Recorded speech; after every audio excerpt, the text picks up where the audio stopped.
All right, welcome everybody. Hope you're all doing well. We are here today again to bring you some, I'm sure Thurston is going to bring you some great nuggets today again. Hey, listen, this is take two for us for this topic. We got to say it's not easy, but we're not giving up because we know how important it is. And we appreciate every single one of you that tunes in and that comments, that supports us in any way through all of our social media and here in these recordings on YouTube. We are really, really grateful for you. Yeah, we tried to do this before, didn't quite work out, but we are back again and we're not given up because it's an important topic. But before we get into that, I want to remind you, please, to hit the like button, subscribe to this channel. It is free, and to share with your friends and family. Get the word out there, guys. There are a lot of things that are going on these days that we have not seen ever in our lifetimes, and so we need to get the word out to people, how they can prepare, how they can deal with certain things that are going on, and we can't do it without your help. So please like, subscribe, and share. And yeah, so let's get going. Today we are going to talk about, in the emergency management field, of whether you're in the wilderness or in an urban environment, survival skills. We're going to talk today a little bit about our everyday carry kit, because I asked our amazing instructor here, what do I need to put on my person when I am walking on the trail every day, because I don't like carrying a big bag. And so anyway, he's going to enlighten us with that info. Thank you, Thurston, again for being here and for all that you do for Worldwide Academy Training Services. Really grateful for you and for all of your time that you put into preparing and teaching us and all that stuff. So anyway, how you doing today? Thank you for coming. Doing good. It's again, it's always a pleasure as well. We want to, as we get into the material, I was just thinking about this topic and the other topics that we've done concerning emergency management or emergency preparedness, the term that most people are used to. And I want to be careful. I want to make sure that people understand that when it comes to the issue of emergency management, there are certain principles. And basically, what I hope to do is just share those principles, so that based upon those principles, everybody makes an individual decision as to how they prepare for their needs and needs of their loved ones. I don't want to give anybody the impression that I'm the answer man, but I will say this: I'm definitely a coach. I'm definitely an evangelist. I'm definitely a promoter and a person that's going to push you to think for yourself and to discipline yourself to do what needs to be done, because people depend upon you. For many of us, we are learning this material. We're taking these steps. We're doing what we do because we understand and see the potential things coming down the pike, and there are people that are depending upon us to survive these things, and not just to survive them, to come out as unscathed as possible. So with that in mind, I just needed to say that.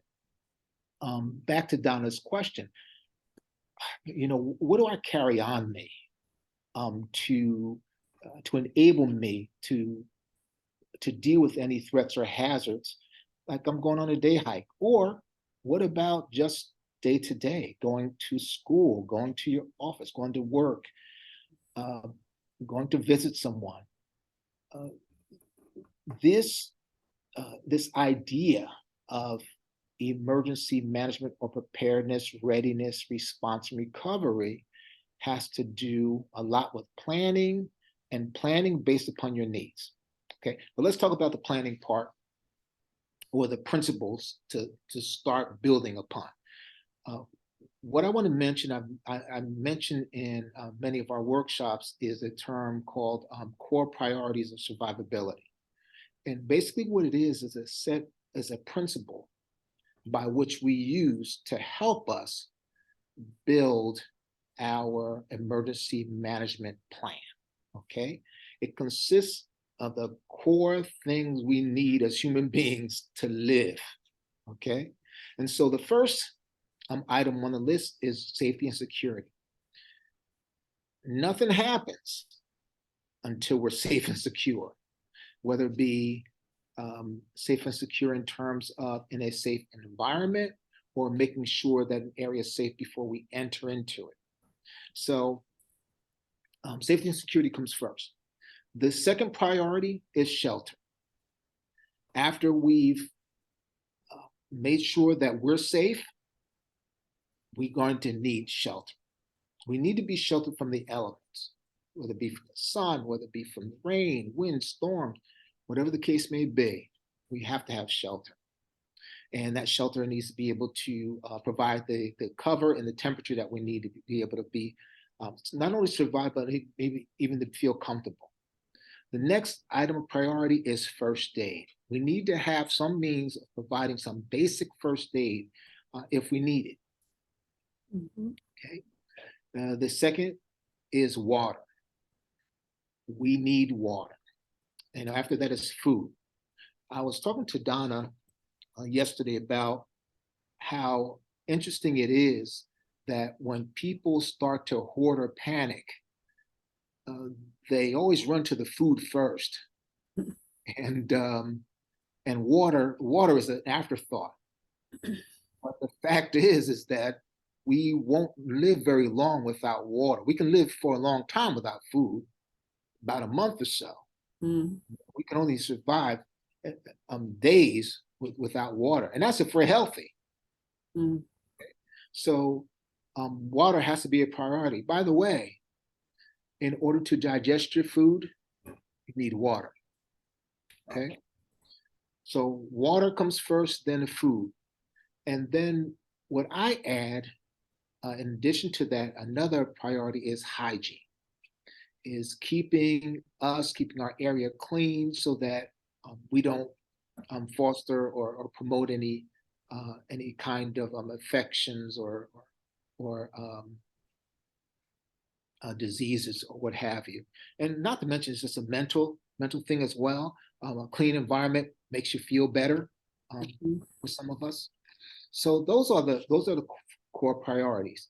Now that I know with the not four priorities, those are the core priorities.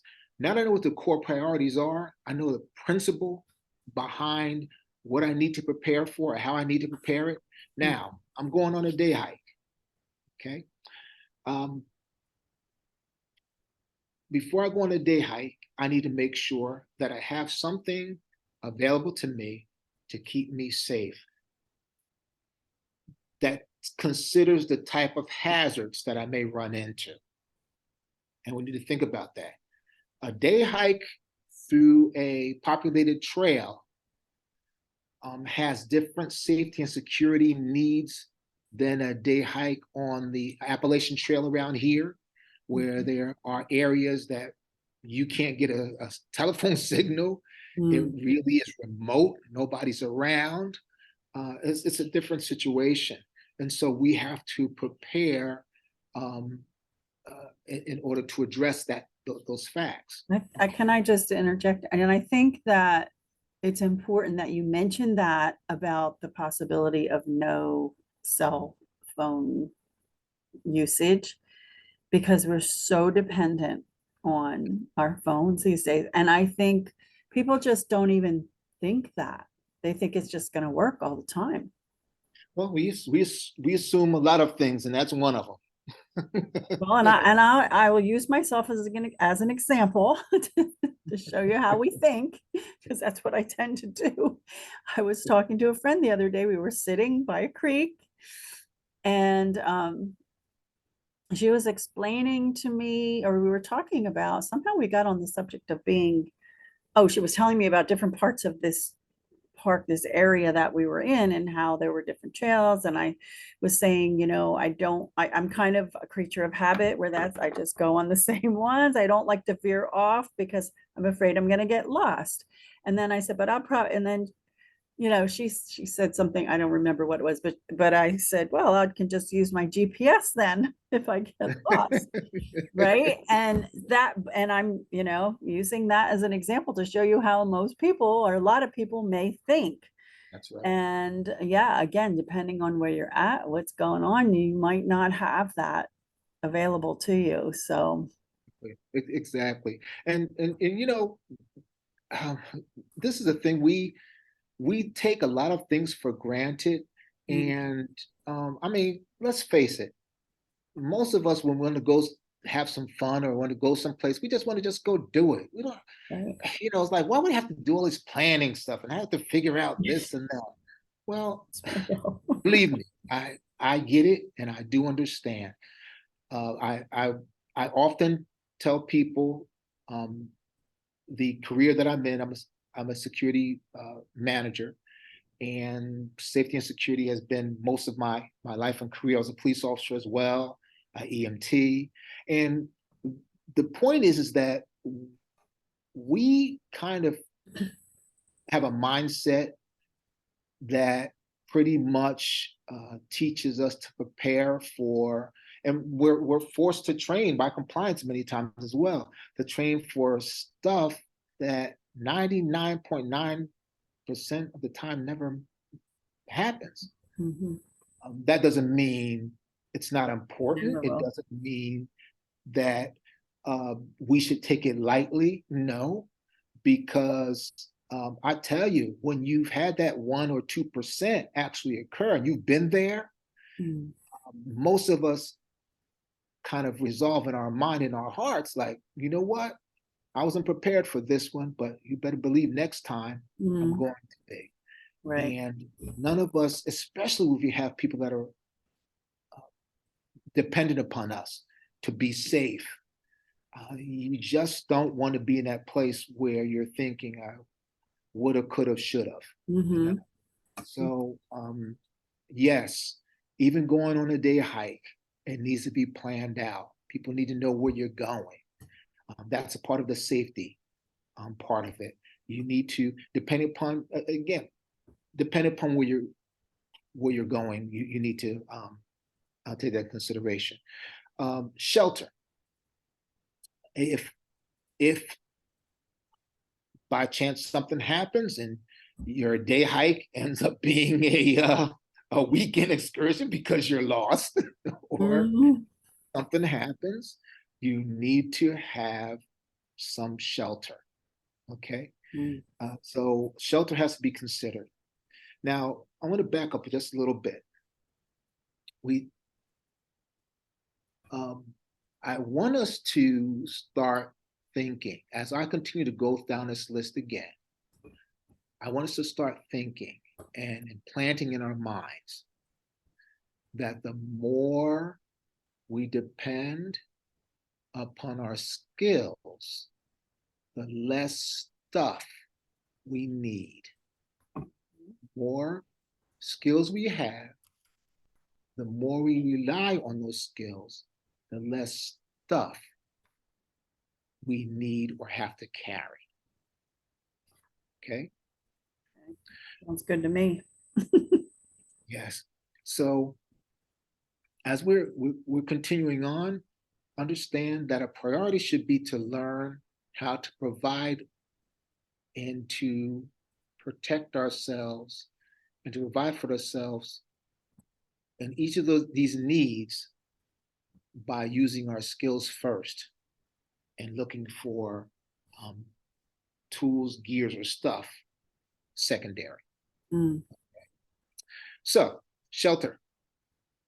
Either you need to know how to learn how to make a shelter or have something as a stopgap to provide shelter for you until you get in a safe situation. Okay, that may mean a tarp, it may mean an emergency blanket, it may mean a number of things depending upon, again, what you're going to do. Mm. Even for a day hike, I would definitely bring some type of shelter, whether it be a small tarp, a poncho, something.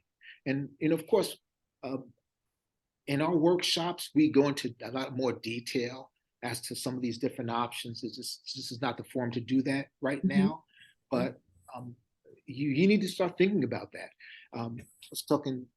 We were talking the other day, and how we kind of work our workshops, especially when it comes to everyday carry or EDC kits. These are things you carry on you all the time, or bug out bags or emergency evacuation kits. I'd like to have the participants bring what they plan to use in those situations. Bring their bug out bags, bring their emergency evacuation kits, and then we go through them.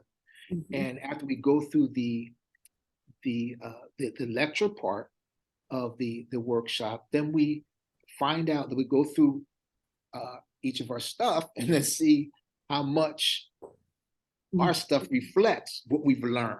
Okay, and many times, as it has been with me and many others, it turns out we usually end up carrying more or having more stuff than we actually need.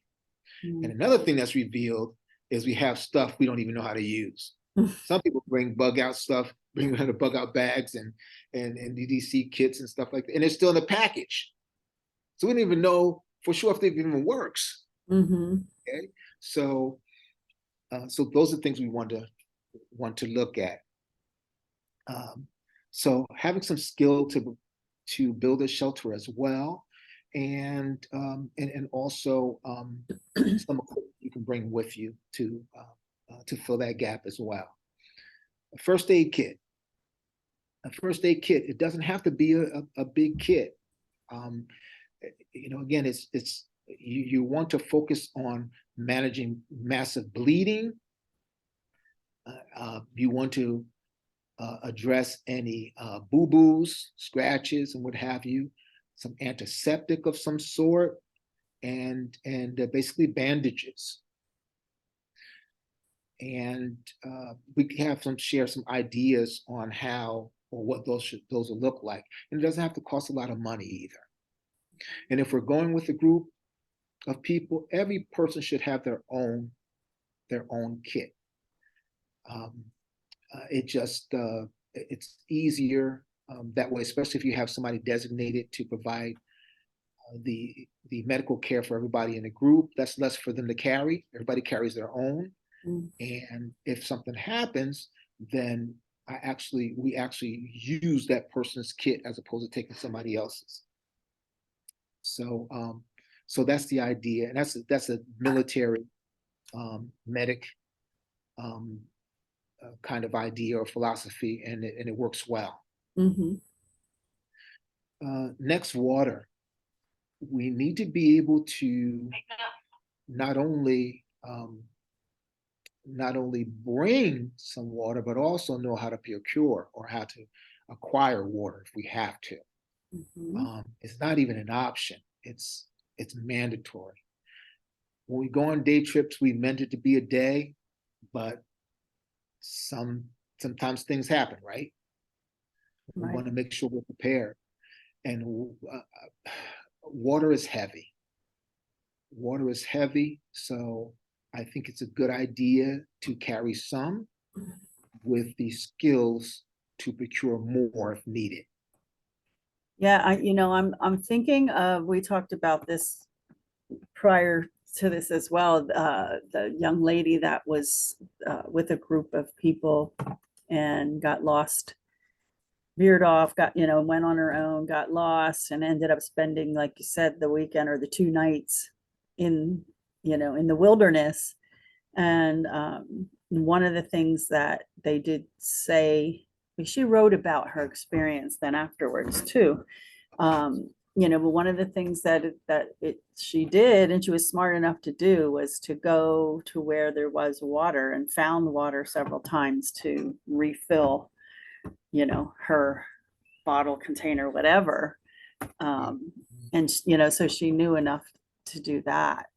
So Yeah, that was, yeah. at least, it was that at least she was able to do that. That was good. And then my thought was, did she have a filter in her bottle? I know, I was thinking the same thing. I'm like, "Oh." I was Or thinking, well, once carry she that got stuff rest, off. Carry when she that got stuff. rescued, did she go immediately to the bathroom and stay there for the rest of the week? You know what I mean? Yeah, I'm I sure don't she had a lot to get over to deal with that traumatic event. exactly, exactly. So, yes, we have to have the skill to procure water, and acquiring water in the wilderness environment is a lot different than doing so in a urban or suburban environment. Um, and again, we'll go into detail, but there's plenty of water. It's just a matter of finding it and then making sure it's drinkable. Mm, And then, of course, food. Many people don't think about um, not only the type of food, especially if you are in a outdoor or your day trip or day hike, or you I like to go back on 9/11 when I saw those people literally walking across the George Washington Bridge um, from New York in order to get to New Jersey. mm, And just watching those people cross that bridge, and none of them looked like they were prepared for. I mean, yeah, who was prepared for something like that? But all right. understanding that we have to have available to us whatever we need to be able to get to where we need to go. And during situations of emergency, we burn a lot of calories. Mm, Just in the anxiety or the trauma of dealing with whatever, it's going to burn a lot of calories.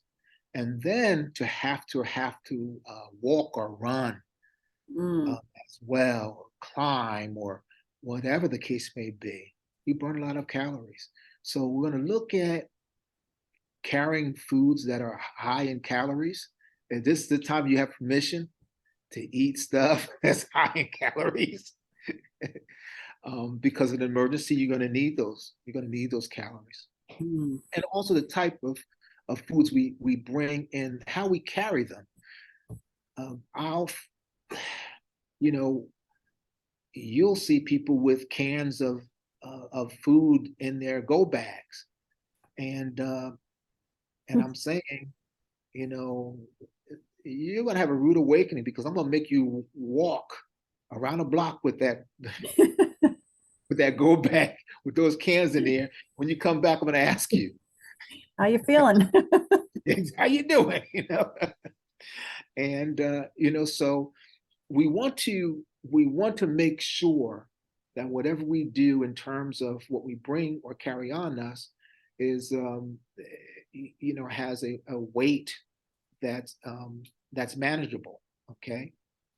And then hygiene, some type of or means of cleaning ourselves, um, even whether it be after using the toilet, or just cleaning up blood or dirt Mm, um, on our bodies or on our faces. Or I wear contact lenses. I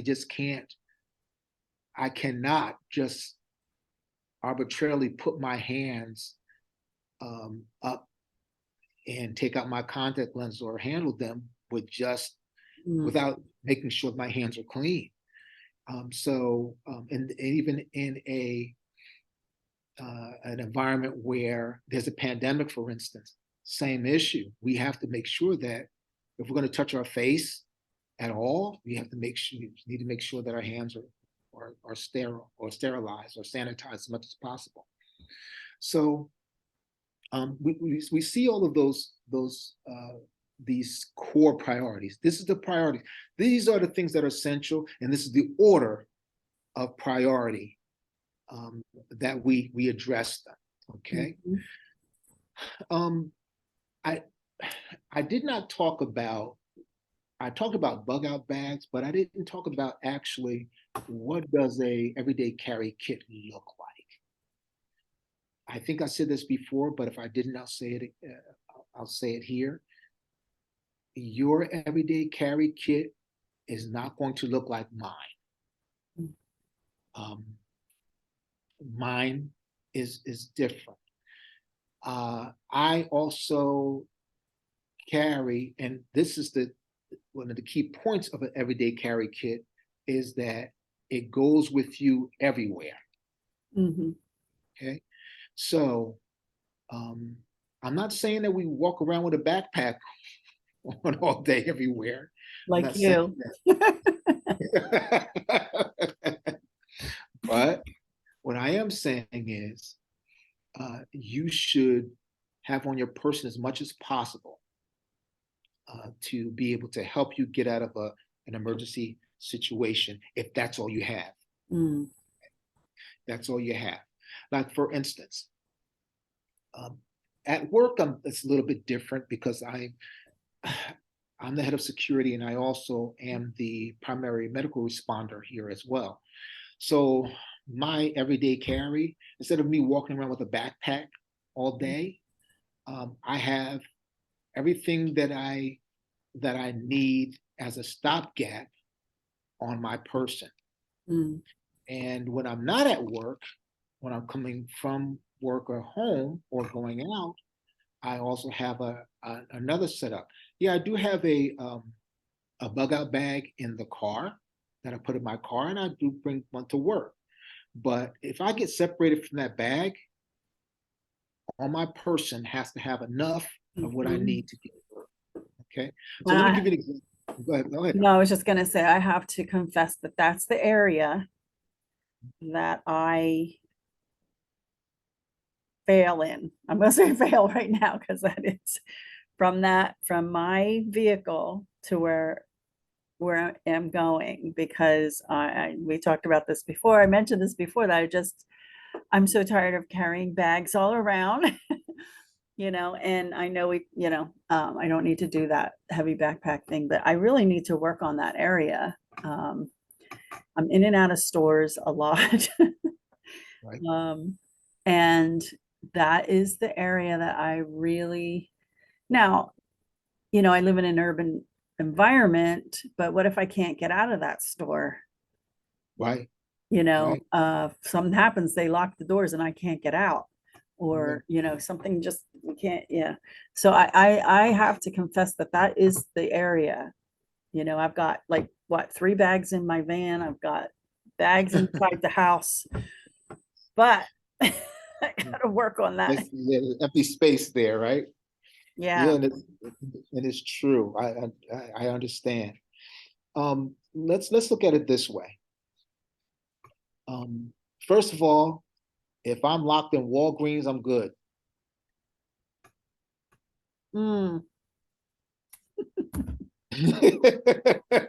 See what I mean?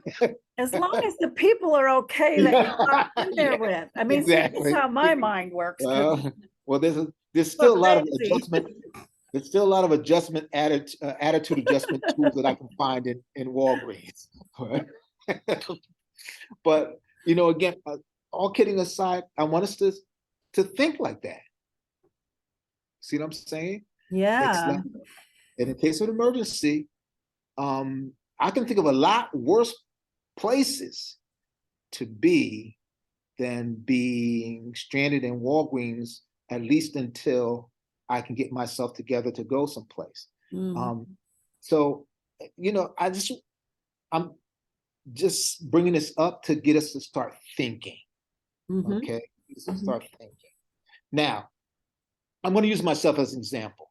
Again, what I carry reflects my mindset. probably be dangerous if you try to repeat it, but if it's my mindset. First and foremost, in terms of safety and security, I always have a flashlight in my pocket, and I always have some means, at least two means of protecting myself in a situation where I have to either defend myself or defend someone else. And the tools that I carry to serve that purpose, one is used primarily for something else, but as a secondary, it can be used as a self-defense tool. And be honest with you, I can probably think of a number of items that I carry on my person that I can use as a self-defense tool. I don't want to go into that right now. But at least two things I feel comfortable at least having two other means of being a force multiplier other than using the tools in my body. Right. Okay. And those items I'll carry in my pocket. Okay. The other thing is I have my cell phone, of course, but in addition to my cell phone, I have in a written notebook, a waterproof notebook that I carry of all my important contacts, so that if my phone is not functional, I can still have somebody to call, because I don't remember numbers anymore. Yeah. Need to, but I just don't remember numbers anymore. Okay. In terms of shelter, I depend upon, because I don't carry anything on my person to address the shelter issue, I depend upon my skills to do that. In an urban and suburban environment, piece of cake. I'm not a bushcrafter. I'm not as savvy in a wilderness environment as probably I need to be, and I'm working on that as time goes on. But I'm mostly in a urban and suburban environment, and that's where I mostly, reside. That's where I mostly operate. So I need to be able to be effective here, okay, where I live. It's what I know. Out in a wilderness situation, I do know enough to get shelter, to make shelter. I do know enough. And if my everyday carry is an extension of my go bag, I would have certain items in it to make sure, I'm covered. First aid kit. First aid kit. I don't have a whole lot, but what I do have is a tourniquet. And I have several types of tourniquets, because all the tourniquets that I do have, like the cat tourniquet, which is the most effective, it doesn't fit in all my pockets that I happen to wear certain clothes. So I have to go to another type of tourniquet that's more concealable, that's less bulky, and that is a rat tourniquet, and that slips in my pocket and it fits very well. In terms of controlling bleeding, because that's what primarily used for, that's what I have. I also carry in my pocket a hemostatic dressing. It's a dressing that's impregnated with a coagulant that helps clot the blood to control bleeding. So with that, plus I have always carry a whole lot of tape, would be gaffing tape I can use to bandage and wrap up the dressing. And those I carry on me all the time. I just want to say something here, because again, I'm more aware. We talked, yes, like I said, this is our second take for this, but and I was thinking about after we were talking yesterday, I was on the trail, a lot of bike riders. And I saw that, this guy had like a belt around his waist and he had his water bottle and I don't know, some other things. And because we were talking about this very thing about the tourniquets, I said, oh, I bet he could use that if he needed to. So it kind of like served several purposes. If he needed it, he could probably use that, you know. Absolutely. And it's the same thing for like bandanas and scarves that Mm, people wear all the time. Although I will, as a word of warning, um, I I'm very reluctant to advise everybody to wear bandanas around their necks or mm, any type that can be used as a choking tool unless you're trained in how to get out of it. yeah. Easily used against you. But I digress. Um, so uh, so in terms of first aid, I'm sorry, I also carry in my wallet a breathing barrier for if I have to do CPR on someone. It's not for me, but it's for somebody else to help somebody else. And that comes along with me as well. Mm. You So have that's that. an example. I'm sorry. I do have that. Always have had that since the class. I wanted to share this too. It's just a little thing, but I really love this idea. Somebody posted this on our Worldwide Academy Training Services emergency prep page, Facebook group, which if you guys are not part of that, it is a private group. But all you have to do is go in. There's like, I think there are like 2 questions, answer those questions, not hard at all. And you'll be automatically approved and allowed in. Um, and somebody shared the video of the fire starter with the aluminum foil, putting the, was it cotton in there with some petroleum jelly, um, folding the aluminum foil over to like a square, nice little square. But then he showed how you could, if you needed it, cut it open, pull some out, ignite it, of course, with what you have carrying, which is supposed to be matches or whatever. Right. And I thought, what? And how simple and clever, because and it's so small. It can fit into Anything, yeah. if you're going on that 1 day excursion, day trip in the woods. Mhm. I just love that idea. And I was like, that's something I can do. Yeah, exactly. And there's Um, many, many ideas. And the cool thing about it is that each of you may have literally have an idea that nobody else has thought of, but it works for you, you know. mm, But it's a matter of knowing how to think, really, and and just use make sure you put it out. I'm, yes, you know, share it. because of all of what we're dealing with, all over the place with fires starting and, just have that water, whatever it is that you need to put it out with, Exactly. stuff it And out. speaking about fire, as far as everyday carry, I carry a lighter. I don't smoke, but I carry a lighter. I Mhm. carry at least three items that will help me start a fire if I need to.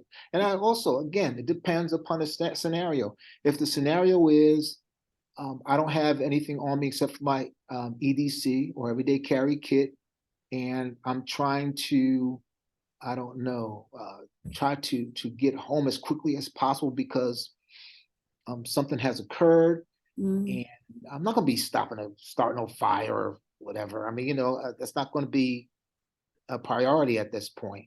right. Um, if I have to sleep, if I have to do overnight, or I'm out there in the field overnight for some reason or another, I'm not going to be making no fire anyway. I'm just going to get a nap, get some rest. I'm going to keep moving until I get home.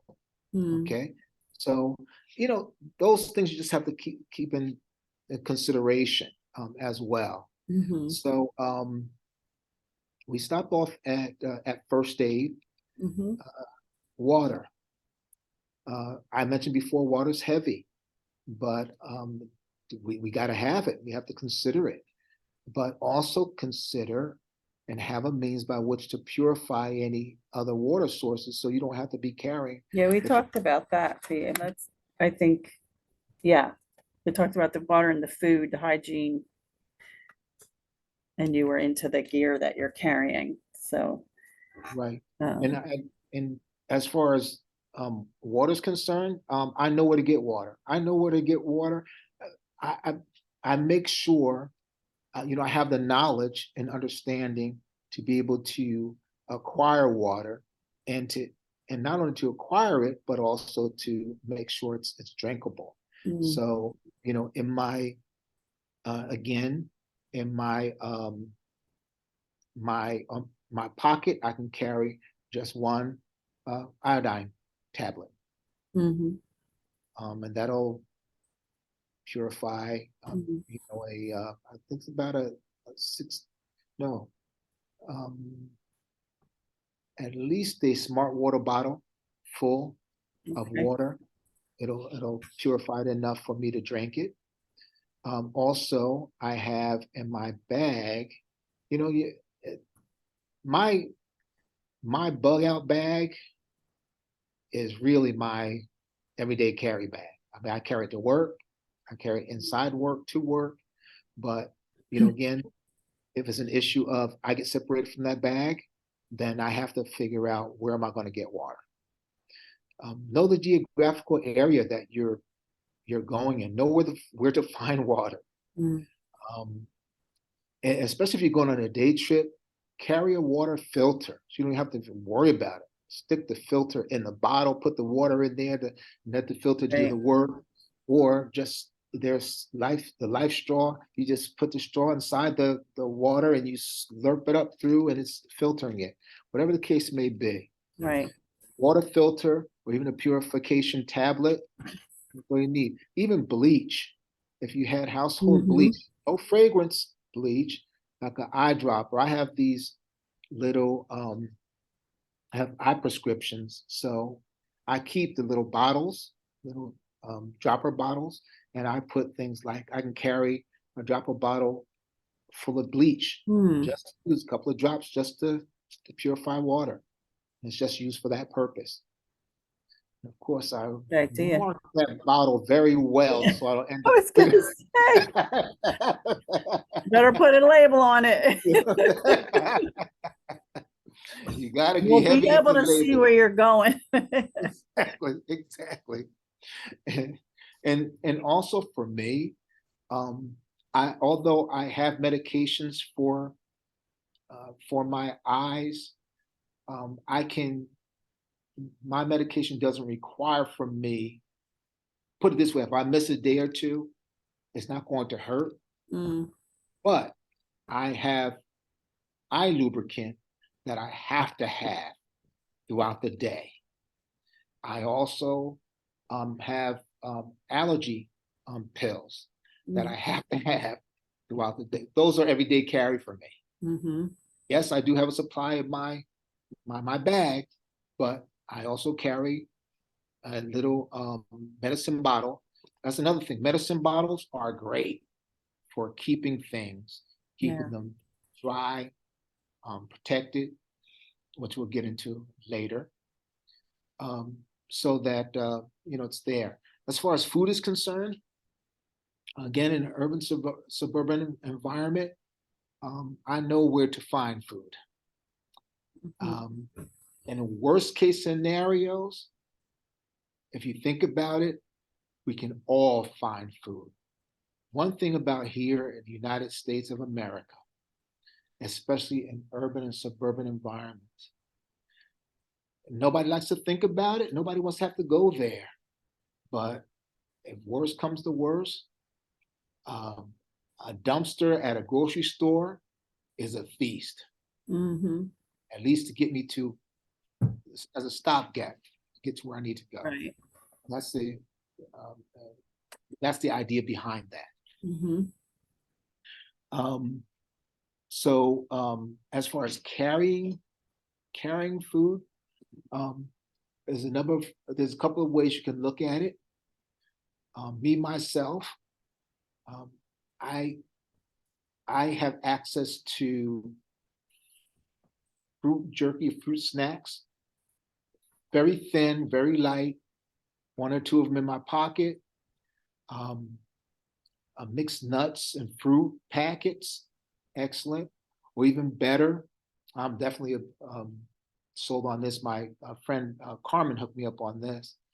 I buy bunches of the baby food packets, those squeeze pouches. You can have turkey, chicken, cream chicken, vegetables, fruit, yogurt, Thought of all these that. little packs. They don't weigh much, How and they long have do all they the last? How long do they last? I keep them. I keep mine. I rotate mine for about a year. But I will say this: if you go by this, the manufacturer suggested date, they always have you throw it away long before it's Right. gone bad. I rotate mine a year, and then and I use them. Either me or my dog are eating them. I was gonna say, do you eat it? Yes, I do. That actually, I like the Mix it in. whenever I go on hiking, when I go on hiking trips, a lot of it I can just eat by itself. The yogurt and the Oh, fruit right. mix, they're excellent. Apples and pears, they're excellent. Now that pea and turkey and all that other stuff, that's why I carry a medicine bottle of seasoning. Little medicine. Oh, I love it. Little tips. All it needs is seasoning. It's all right. It's good food, but it needs a lot of But seasoning. you just can't enjoy it because the texture. Exactly. Exactly. But if we're in an emergency, hey, we just got to do what we got to do, right? Absolutely. But Yeah, those I little like packs it. of, they don't take up a lot of weight at all. They're very, Good very, idea. Yeah. and also, if, again, we're talking about day packing. Noors does they provide an excellent assortment of of rice and macaroni dishes, and everything's in a pack. It's all seasoned. Everything's there. You just have to add hot water or milk. Even when they ask for you to add milk, I've had it without putting milk in it, and it still tastes good. But they have an assortment: Spanish rice, broccoli and rice. I get a lot of those. But the thing about it though, they cost like at Walmart or the dollar store. They cost $1. Mm-hmm. It costs $1, and I can't even eat all of the contents of the pack. It's Right. so it's you can't go wrong with that. Mm-hmm. Okay. And I really recommend people to even consider that for the emergency evacuation packs as well, Mm-hmm. because you can go and buy all this expensive mountain foods, and I don't want to destroy anybody's business ventures and what they do, but I'm into this. I'm into this thing, or this learning and training and teaching for the purpose of reaching people that the ordinary people that don't have access to this information, Right. may not have access to the funds to get everything that they think they should have. Mm-hmm. And so saying that, I'm saying look for bargains, dollar store, first aid kits. Be careful, and again, we'll go through come to our workshops, and we'll go into more detail as to certain things that makes no sense for us to spend money on, and certain things, yeah, we need to do that, and we can get that from the dollar store. And even if you can buy things like rice and beans in bulk, and then you could separate it down, put it in the Mylar bags. So I've Yeah, done that in the it is. past. And Yes, and yeah, and but for everybody that's labor intensive, and mhm. Yeah.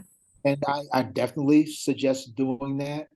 But there's some of you that can just go get a Norse, Mm-hmm. pack of Norse, and put that pack inside a sealed plastic pack, and to keep it moving. Okay. Right. Hygiene, just wipes. Sanitation, sanitation, hand sanitizer, wipes, and I have those little bottles. Since the pandemic, these little bottles are all over the place. But keep in mind the alcohol does have a shelf life, Mm, so it is not as potent as it was when it was first made. Okay, and I think it's about a year. Don't quote me on that. I think Yeah. it's like, but I go back to say it beats a blank. It mhm. beats a blank. And if there's an issue, buy the sanitation wipes, that has a sanitizer already in them, Mhm. and get from there. Right. Um, let's briefly talk about packing. And I mentioned a little bit with the Norse food packs or entree packs. Mhm. Place them in a plastic bag so that it's protected from water. All of your gear, make sure that you take the steps to ensure that it's waterproof. Okay. And depending upon what it is, if it's damaged, if it can be easily damaged by water, you need to make it waterproof. Mhm. Okay? You want to also prevent gear from getting lost during the course of an emergency. I learned this when I went out on an Appalachian Trail to spend the night. My plan was to spend a weekend Mm. to test some gear out. Long story short, I found a location or general area I wanted to set up camp. So I put my backpack down. My backpack is camouflage. Mm. It was during the fall. Yeah. As I was kind of looking around the area to see what spot was the best to move in, because my pack was getting heavy. I had gone a significant distance, so I said, let's scout out this area and come back. I lost my pack. Mm. I couldn't see it because it was camouflaged. Oh my gosh. I walked around. It took me 45 minutes Oh, wow. in my pack. So do things to make sure that you don't lose your gear. It's not supposed to be camouflaged from you. No, it's not exactly. So what I do now is I tie fluorescent cordage around my backpack so that I can see it if it's camouflaged. Oh, embarrassing moments. Hey, learning moments. Yes, exactly. And also have because your gear is going to change based upon the seasons, based upon your objective, where you're going. So you're going to have different sets of kit for different occasions. Mhm. And sometimes you're going to have quite a bit of stuff that you're going to easily lose track of. Yeah. So I really recommend that you have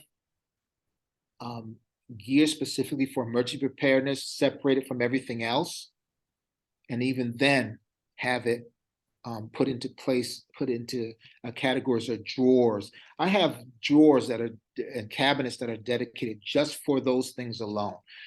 And they're separated from my everyday tools that I use at the house. These items are not touched, and they're and I can find them if I need them. Yeah. Because that's like it's crazy. I drive myself crazy. I said, I know I have one of those. I know I do. Not only do I have know. 3 because I bought another one after another because I forgot I bought the first one. Hey, you know, 3 is 2, 2 is 1, 1 is Oh, 1. yeah, you're right. And that's how you got to deal 4 with is it. 3, 3 is 2. So packaging, package so that things aren't damaged. And also, and I go back to remember weight. Remember weight. Do not buy the biggest if you going for day bags or for a day hike or short. I like to carry. I use my, like I said, I use my bug out bag for my everyday carry bag, but some people have this. Most people have it separate, and that's fine. Yeah. But control the weight. The bigger bag you buy, I guarantee you, the more stuff you're gonna put, you're gonna be motivated to put in it, Yeah. and the heavier it gets. Yeah, for sure.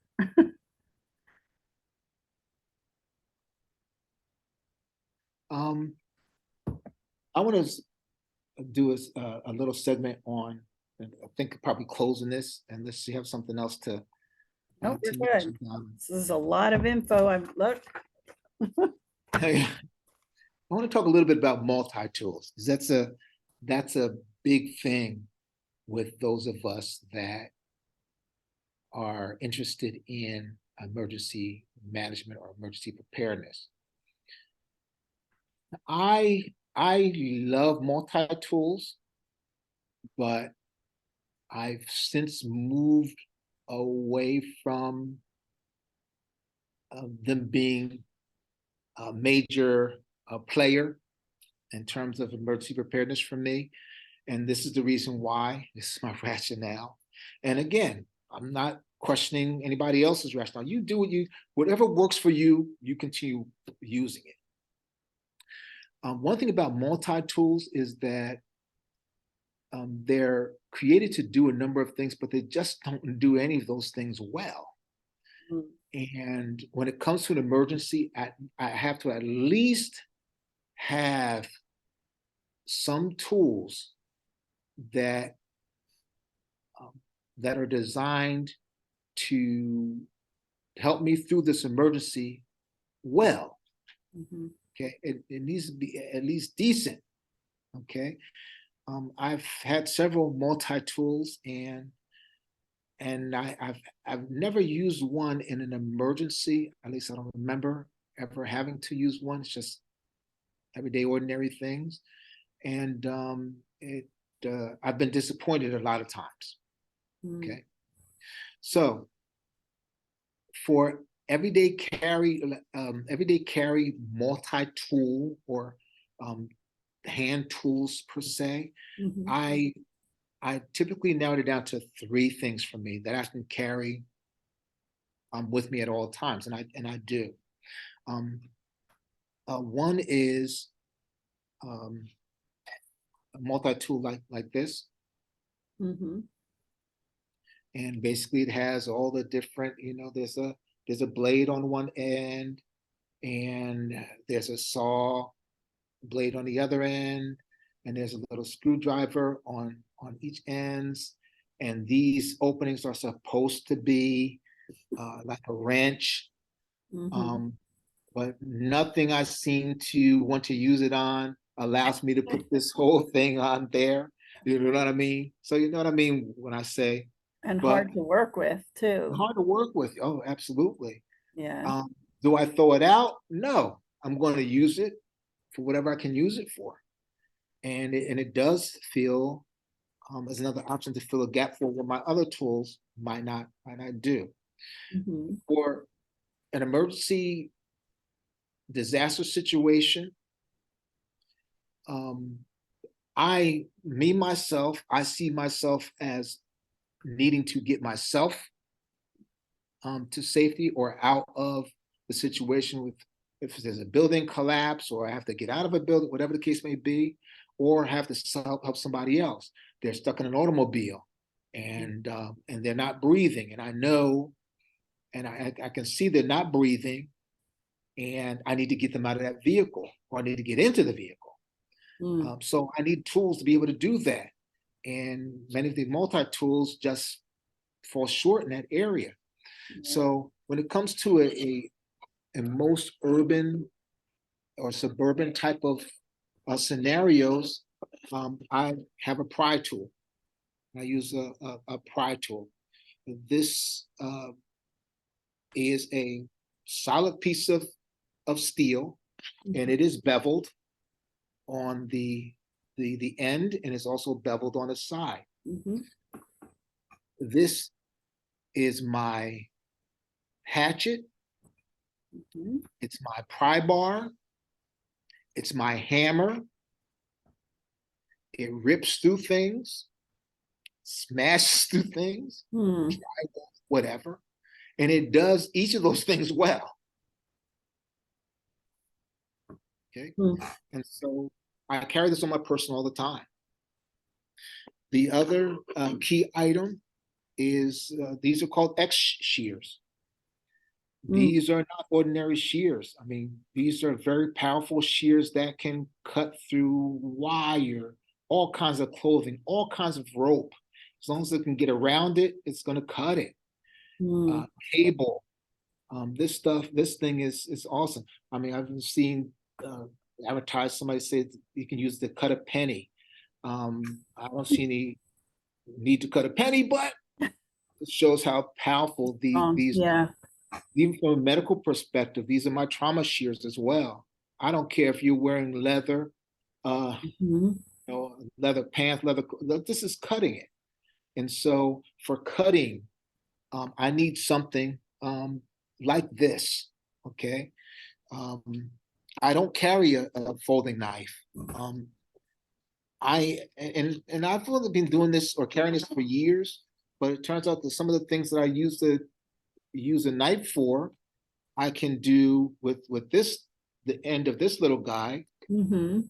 or I can use this to chop things. I mean, I one day I was eating an apple. I was able to cut an apple with this, you know. Um, so so but that's my take on things Mhm. in terms of everyday carry, and also each of these, like with anything, they also can be easily used as self-defense weapons as well. So we're not So gonna talk about that right now. yeah, exactly. YouTube's not gonna like that. Okay. But So yeah. um this so my criteria is different from many others. And so and we can just leave it like that.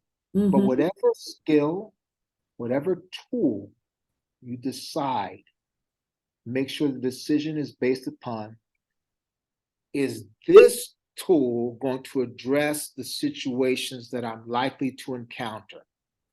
Mhm. Not just get it because, oh, just in case. Right.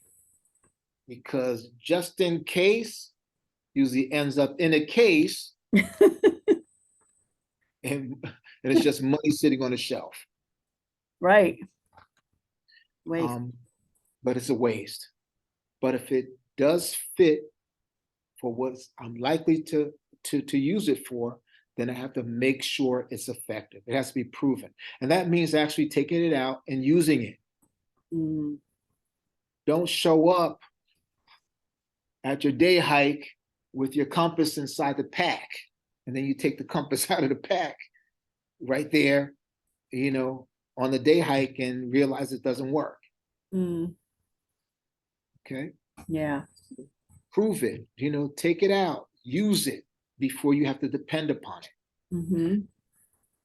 The skill, the tool, I mentioned the gear, but even the skill. Oh yeah, I saw that on YouTube, but did you try it before you need it? Right. I have no problems with learning things on YouTube. I think it's an excellent vehicle to do certain things on, but don't do it based upon somebody else having done it, and you're going to rely on it, and it hasn't been proven. You haven't proved it works for you yet. So it must be proven. Is it practical? And I guess that's part of the don't buy it just because. Mhm. It has to have a practical purpose. Okay. If the, as a rule of thumb, the more complicated or the more bells and whistles something has, the more unreliable it's going to be, Mm, especially in an emergency. yeah. Keep it simple, keep it practical. The less moving parts, the better. Okay. I don't care how much it costs. If Yeah. I'm one of those people that I have to keep things simple. I don't remember the process of how Hmm, to operate something. And it's like, I've done it. And mhm. again, that goes back to your practice and Yes, yes. You practice and and it's easier to remember, mhm, it's simple. It's got to be flexible. It can't be, you know, where we get a skill, get certain skills or get certain tools, and they are just specialized to only do one thing one way. Um, you might want to look at something, that can do. I can you can use it for something else. You know what I mhm. mean? The more we can get something to do other things, the better. But don't force it. I mean, I yeah, you can make almost anything out of a hammer, but come on, you know, certain things, you know. Let's Right. try to get as close as possible to something that's heavy and solid. Let's Yeah. go ahead and solid, Yeah. okay? The more flexible it is, the better. You know, Mhm. that's why I say don't toss out the multi-tool altogether. Um, you know, just determine if it's going to work for you. If any items on there can work, do additional things, or this thing that you decide upon, or the tools that you decide upon, can I use it for more than just one thing? Okay. And so that's just about it for me. And Um, I just want to add that, as we're talking about all these, the different things, everything again goes back to this mindset, and the awareness, thinking yes. about these things. and, And and that's what to provoke. yeah, And I think that once people understand that, hey, you're right, I don't need that, or you know, I thought I had to do it the way he said to do it because he said to do it that way, or no, mhm, don't do that. Just what do you need it to do? What do right, you need it for? How's it right, going to work? My situation is going to be different from a single female. mhm, You a single female is going to be different. Mine's going to be different from a person that does not have medications mm, versus a person that does. right, Or it's going to be different from a person who's disabled in a certain way. mhm, We have to do things differently. right. So we have to think things through. Yes. We can't just expect somebody to give us a list, go out and buy it, stick it in a bag, and we're done. No. So, yeah, we need to think. We need to think about these things, and that's what we're trying to do here is to make people aware and to just give them some things to think about. And you can't force anybody to do anything if they don't want to. And unfortunately, in this area of being prepared, and I'm guilty of it somewhat myself.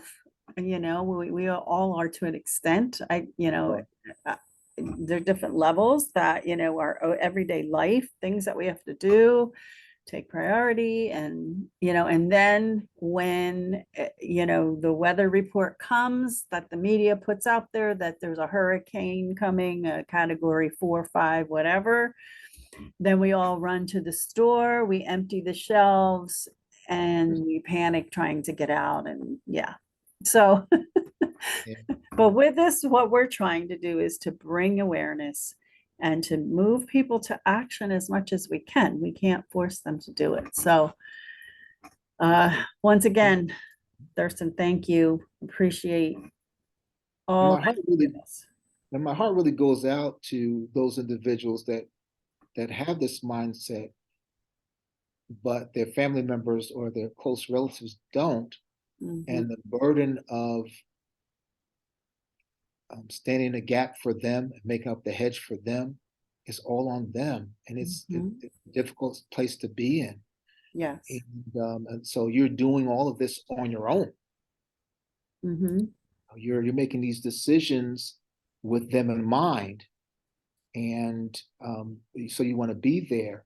So yeah, so we're here for you. I mean, mhm. for nobody else, we're here for you. And Right. just understand that, we're all struggling with the same kind of responsibilities, Yeah. and you can work through it. It's not impossible. Nowhere near is it impossible. But do you have to take baby steps? Yes. Mhm. Take them together. One thing at a time. Definitely. All right. Well, thank you again. Appreciate all that you do. And again, dropping those bombs, knowledge bombs, really good. And I just want to say too to our audience, if we are going to be bringing on some guests at some point, and if you think that you'd like to join us, we're still working towards doing live, whether it be Facebook, we need to do that as well some point, and or live YouTube discussions.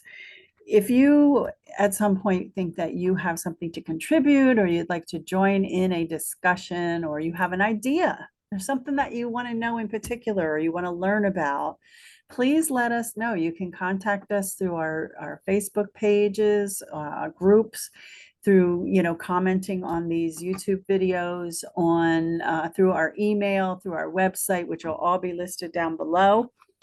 And please take the time to go through. We are really now starting to have a catalog of recordings that we're putting up that we've done in the past on different topics in the areas of safety and security, personal protection, emergency preparedness, including we'll be, talking about some wilderness things. We do that kind of, within a lot that we put out there. Urban skills, we do already have a video that's up, was a teaching that I actually put up there on urban survivability skills, sustainability, things like that. So check those out. And again, likes, subscribe, and share. Please get the word out. There's just too much that's going on right now in the world, and we are worldwide academy. So the things that we're talking about, are, especially in these discussions, are pretty general, that you can use throughout the world. And hey, I'd love to have some of you join us from other countries where you do certain things that maybe you can share with us, Absolutely. and or to get the word out to your people in your area. So let us know. We'd love to have you come on as a guest. And so that's it for today. I think that's all we have. And I'm glad that we got to do this again. This was, like I said, our second try for this, and we did it. We did it. Yes, thank you, Lord. All right. So thank you, everybody. We'll see you on the next one. And until then, make sure you prepare, stay calm, stay in the mindset. Ciao. Bye-bye, guys.